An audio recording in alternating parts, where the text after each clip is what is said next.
these past 2 seasons, running back room was great, and I'm sure that helps you a lot because you have 2 like future NFL running backs to learn from, in Will Shipley and Phil Mafah.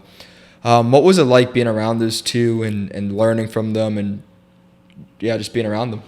Yeah, I'll start with Will. Will is a amazing leader. He's always going to be tough on you, but he shows it out of love. Like, he's a loving guy, but he's always going to be like, pushing you, and I want to say in an aggressive way. And that's just the type of leadership he has. Because not all leaders are going to be the same. Some people lead differently. Like Phil is more like, hey, he's a soft-spoken dude. Phil's one of the nicest people I've ever met in my life. But Will, like, he will get the most out of you, and that's what I appreciate about him, because he wanted the best for me. And he wanted to make sure, like, the time that he was here, like, hey, I want you to continue this running back legacy. I want you to, like, after all the great running backs that came out of Clemson, I want you to be one of those as well as me. So I really appreciate him, like, caring about that, and because not everybody gets that. A lot of people in other programs are probably like, I'm not gonna teach this kid this or like help him with this, but he helped me a lot with a lot of things. Yeah. So I appreciate that. And with Phil's just, he's a chill dude. He's not really, but he's a great leader as well. He's always like, he's just not as aggressive as Will. Phil's just more like, hey, did you do this? Or like, hey, because he's like I'm telling you, that he represents his parents well, because I can tell how his parents raised him through him, because he's just such a, like, nice person. Like, anybody will tell you, Phil Mafah's the nicest person. Good guy, Phil. Great guy. It's like you're a football player. Like, a lot of football players, a lot of people, like, think football players is aggressive people. Phil is just like a wholesome person, So, and that's what I love about him. I can keep going on and on about him, but, like, one of the greatest people you will ever meet. Trust me. Yeah, and then that must make you, like, want to, for both of them, right? They're obviously great, but knowing that they're both good people makes you want to be around them even more, right? And absorb that information, and have them be a leader in a sense. Have them they're there longer than you have been, right? So yeah, what's it like watching Shipley play? He's going to the NFL, right? And doing the draft. So proud of him. Yeah, I'm so happy for him. What's he like as a player now? Because we know he's a good leader, he's a good person, but as a player, what's he like? Ship's determined. He's always determined. He's a very great competitor. He's always competing against people. He always wants to be the first in everything. Like, I don't think I've ever seen Ship not be the first person, like, in a run or something. He's always in front of everybody.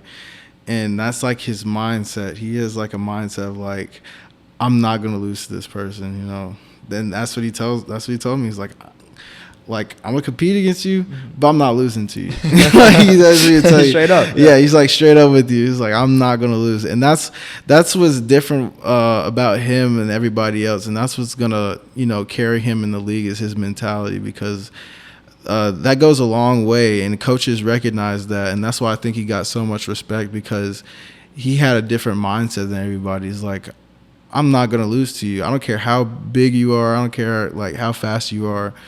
That's just how he is, and that's what's going to make him a great player in the league. Yeah, it's that motor and that confidence. Yeah. You need those two things. You speak about it. I think any athlete would, or honestly, like, no matter your profession or what you do, you need to have a drive and be confident in what you're doing. So I think that does speak volumes.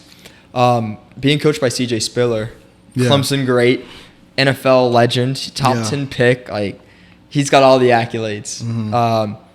What's it like being coached by him, and how have you grown under him? And Coach Spiller is also one of the greatest coaches I've ever had, obviously, because of the knowledge he has from being at the highest level. like now that I think about it, it's like, man, I've been coached by 2 first rounders at this point. Yeah. You know, so it's not like, many people can say that. That's what I'm saying. Not a lot of people can say that. And he's made me better as a running back for sure. Coached me on different things.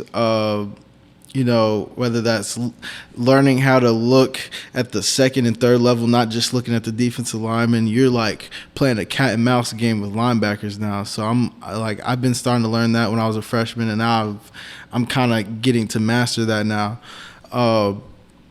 He's a great coach, but he's also like a great mentor.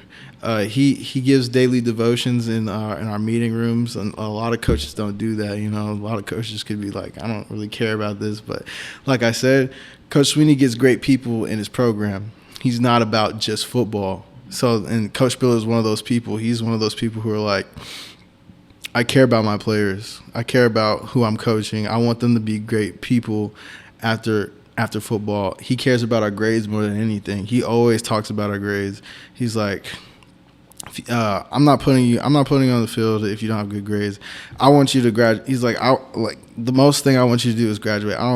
If you go to NFL, that's great, but your education is the most valuable part of getting out of college. And he wants us to be close with God. He always talks to us about God. He talks about how he prays every morning before he comes to work. Just a great man in general. Coach Sweeney, like I said, Coach Sweeney just brings in great people in his program, and that's what he talks about, like how he wanted to build a program before he was even a head coach. He's like, because when he was a coach at Alabama and he was a coach here, when he wasn't a head coach, he looked at how the program was. He looked at what he wanted to keep and what he wanted differently, and I think that was one of the biggest parts that he wanted differently.